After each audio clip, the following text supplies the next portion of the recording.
자, 말씀의 제목 따라하겠습니다. 하나님 앞에 상달되고 기억된 사람. 시작.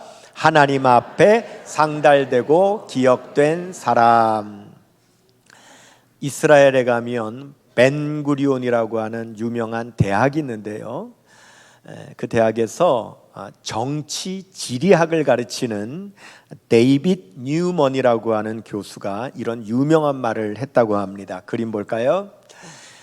경계 재배치가 흐름과 질서를 재구성한다. 학문적인 말이니까 조금 어렵죠?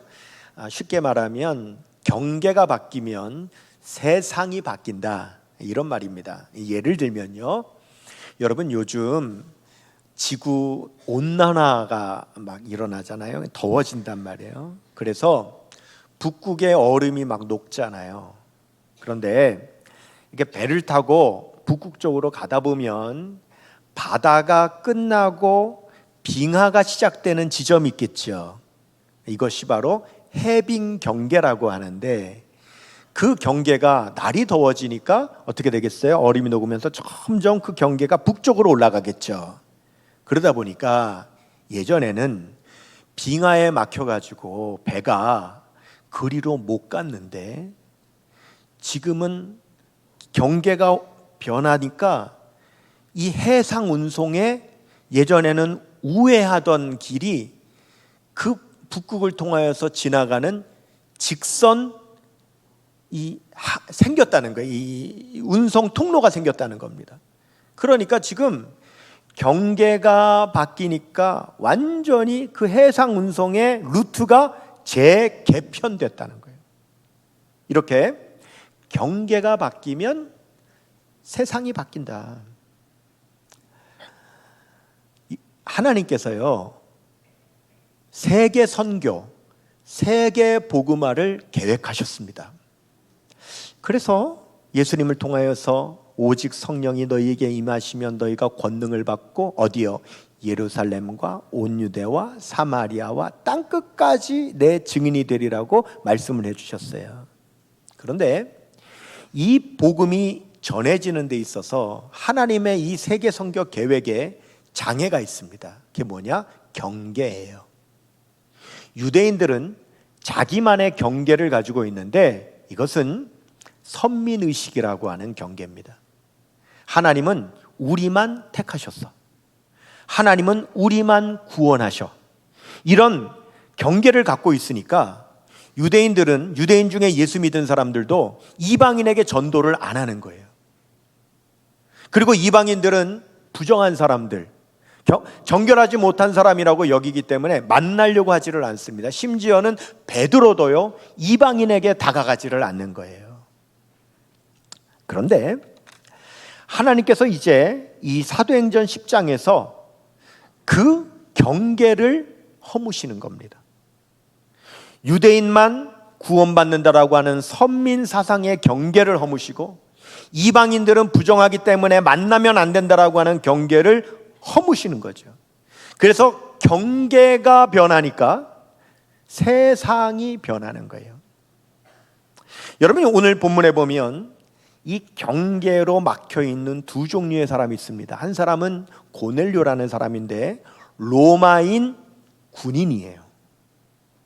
그리고 또 한 사람은 베드로인데 이 사람은 이스라엘인 사도예요. 이 두 사람은 일면식도 없고 만날 일도 없고, 그리고 서로 가지고 있는 그 선입견, 서로가 가지고 있는 그 경계 때문에 이 두 사람은 전혀 만날 수 없는 사람입니다. 그런데 하나님은요, 위에서 내려다보시는 줄로 믿습니다. 그러니까 하나님은 두 사람을 내려다보시면서 두 사람을 연결시켜 주실 수 있는 거예요. 여러분 혹시 여러분들이 지도 볼 때 있잖아요. 지도를 볼 때 지도를 놓고 이렇게 보는 분 있어요. 이렇게 지도는 어떻게 보는 겁니까? 내려놓고 위에서 내려다보는 거죠. 위에서 내려다보면 두 지점을 찾아서 연결시킬 수 있는 거예요.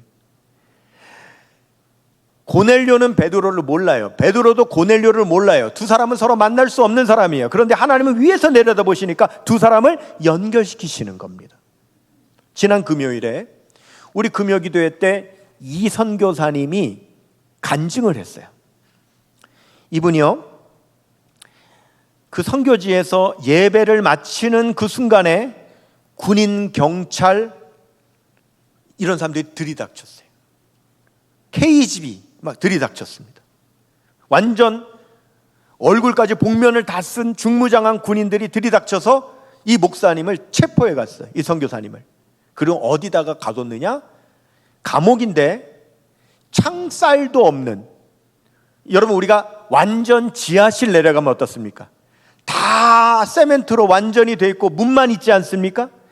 그런 감옥에다가 이 선교사님을 감금을 한 겁니다. 그리고 핸드폰 이런 것도 다 뺏겼어요. 이 선교사님은 그 감옥 안에서 아무것도 할 수 없는 상황입니다. 그런데 그 안에서 이 선교사님이 뭐 했다고 합니까? 기도하고 찬양했습니다. 외부와는 단절돼서 아무것도 연결할 수 없었지만, 그러나 누구는 연결할 수 있어요? 하나님은 연결할 수 있는 겁니다. 그리고 하나님께 기도하고 찬양만 하는 것 외에는 아무것도 할 수 없어요. 그런데 그때 하나님은 밖에서 뭐 하셨습니까?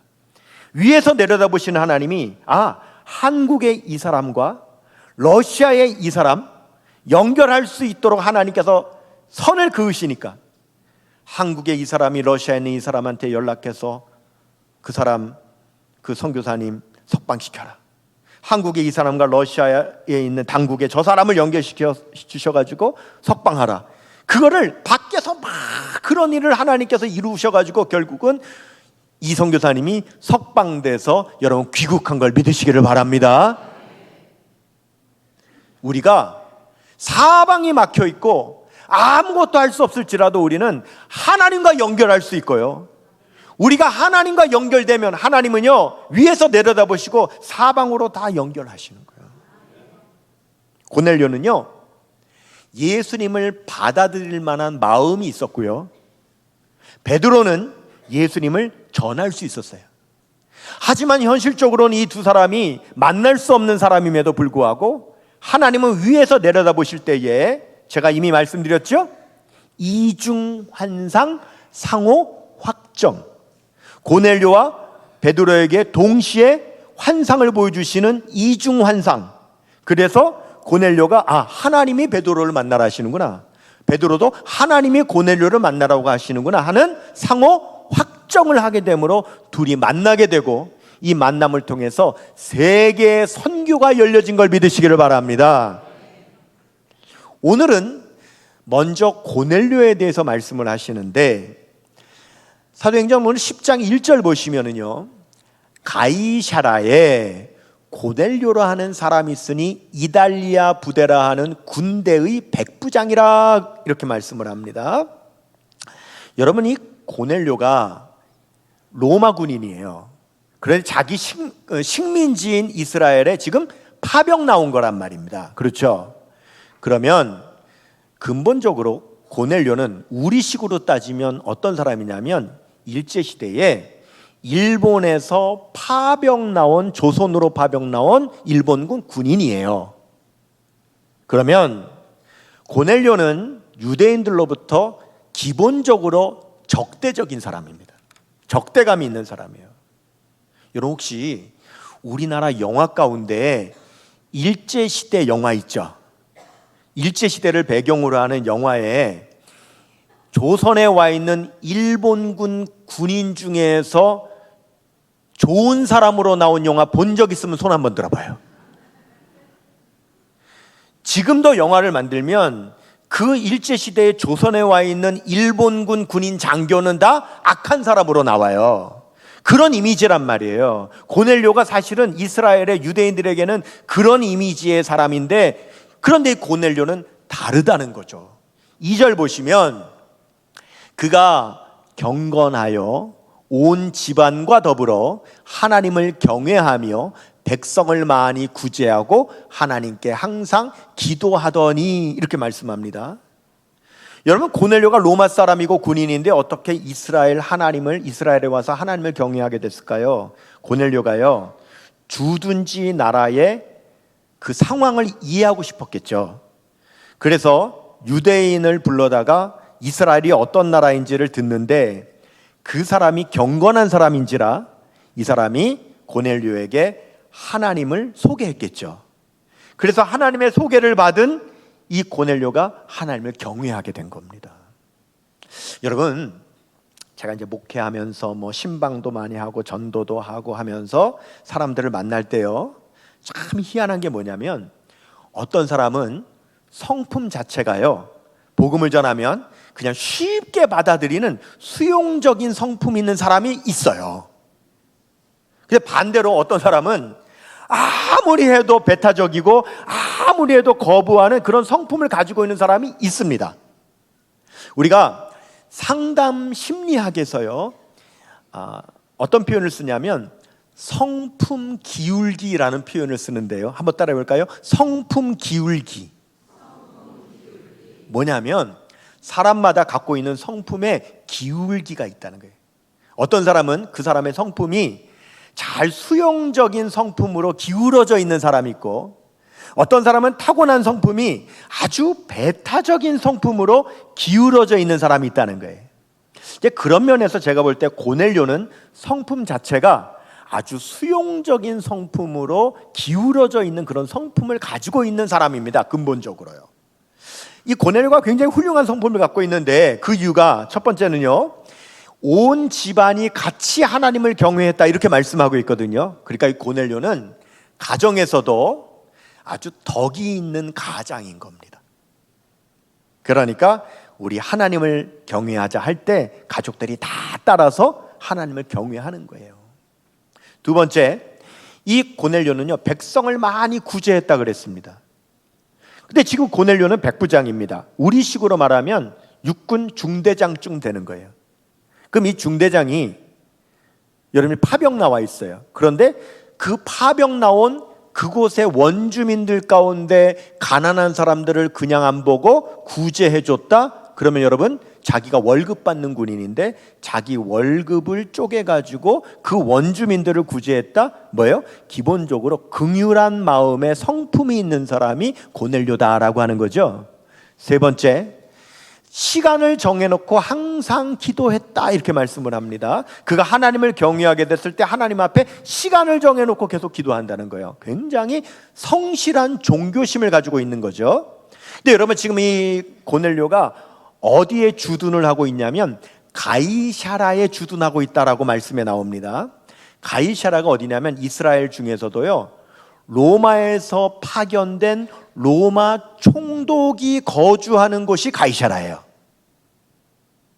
그러니까 우리식으로 말하면 옛날에 그 종로의 중앙청, 그 중앙청에 있는 일본 총독이 있는데 그 사람을 경비하기 위해서 파병된 그런 군대의 백부장이라는 거예요. 그럼 여러분 보십시다.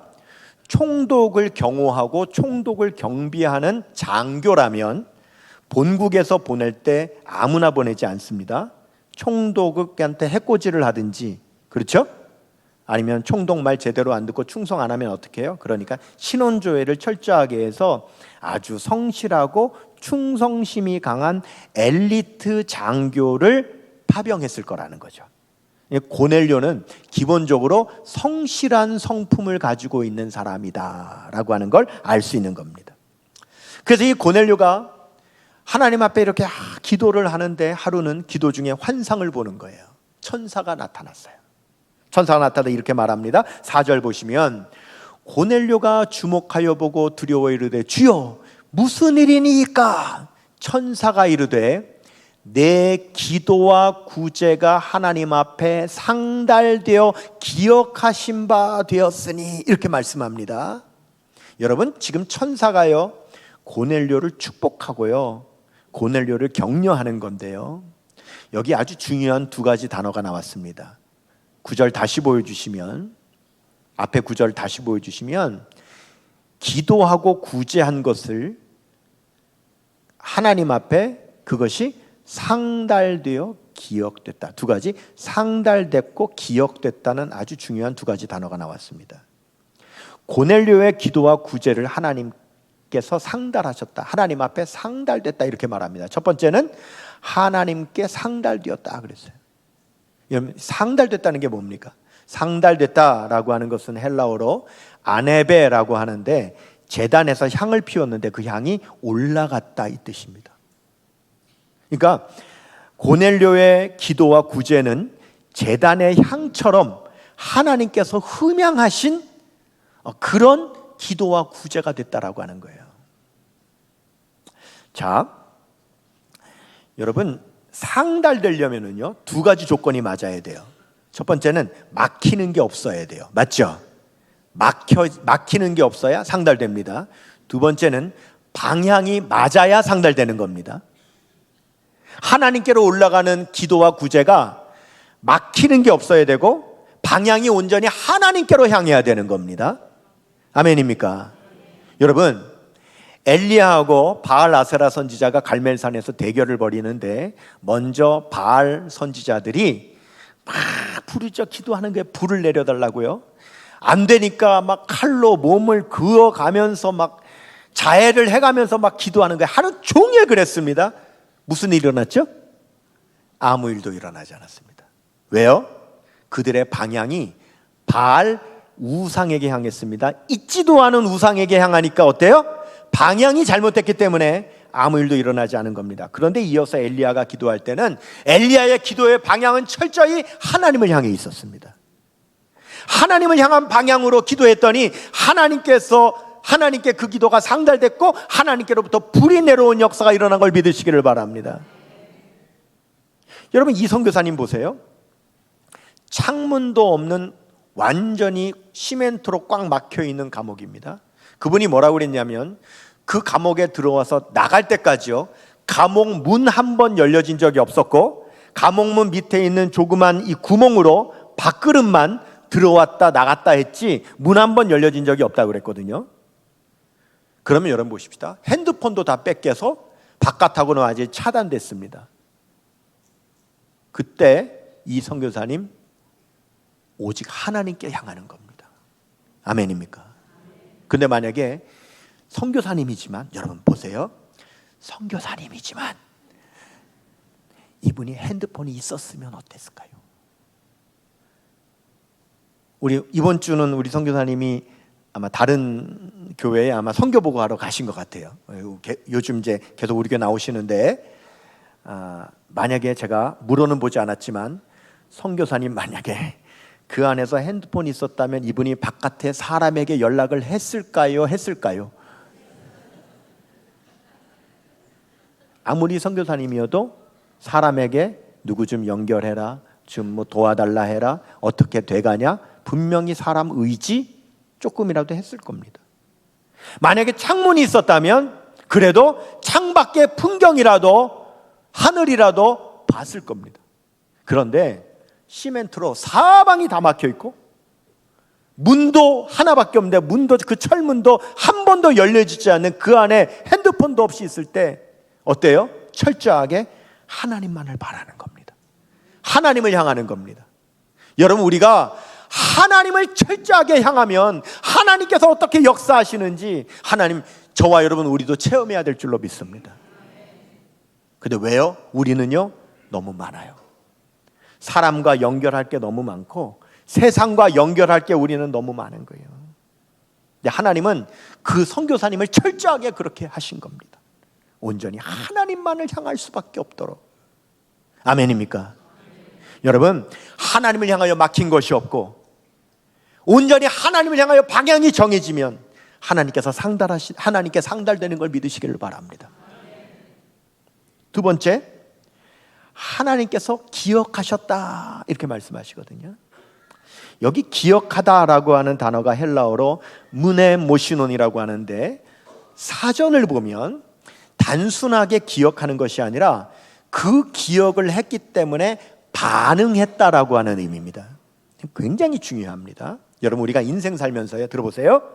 인생을 살면서 기억하고 반응하게 되는 것이 인생에 얼마나 중요한지 몰라요.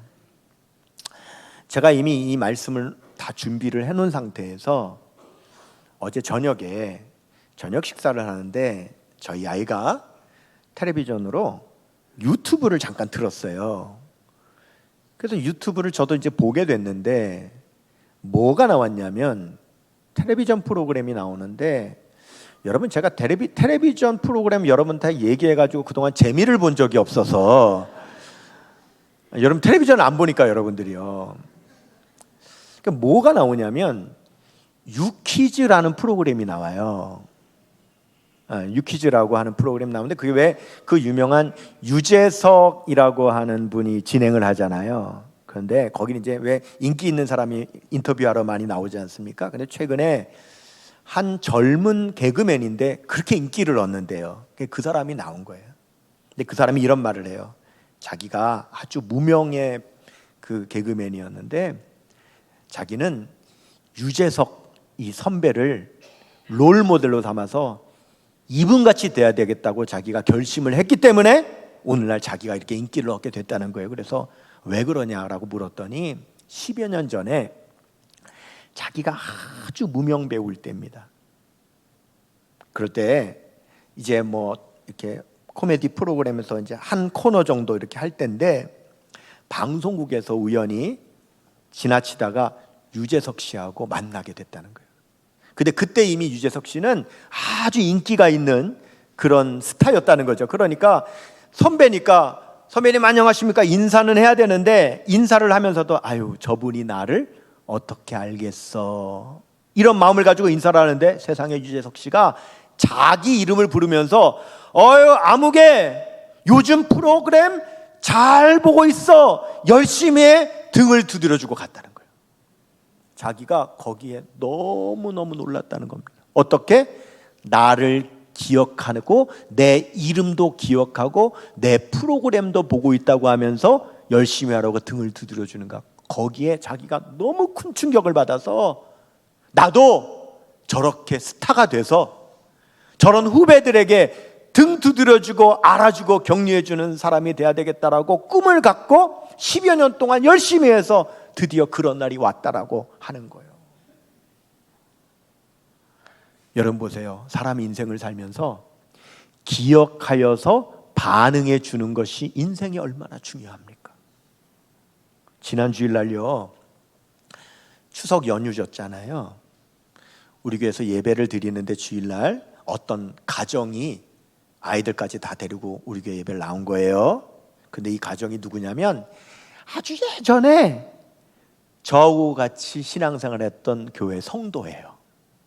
그런데 명절이어가지고 서울에 올라왔다가 주일이 돼서 이왕이면 권영기 목사님 역청교회에서 목회한다는 걸 알고 있으니까 목사님 만나고 그 교회에서 예배 드리자고 가족들이 왔다는 거예요.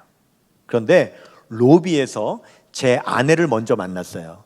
제 아내가 그 가정을 저를 이제 만나게 해줘야 되잖아요. 제 방으로 이렇게 안내를 해서 데려오는데 그때 제 아내가 걱정했대요. 제가 못 알아보면 어떡하나 하고. 일부러 왔는데 제가 기억을 못하면 어떡하겠어요. 그게 걱정하고 왔는데 보자마자 제가 기억한 거예요. 여러분 보세요. 딱 만났는데 기억을 못 하잖아요. 그러면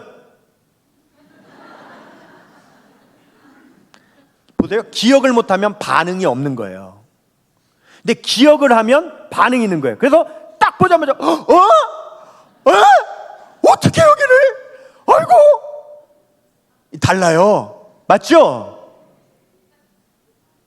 근데 그 분들이요 저하고 이제 신앙생활 할 때 신혼부부였어요.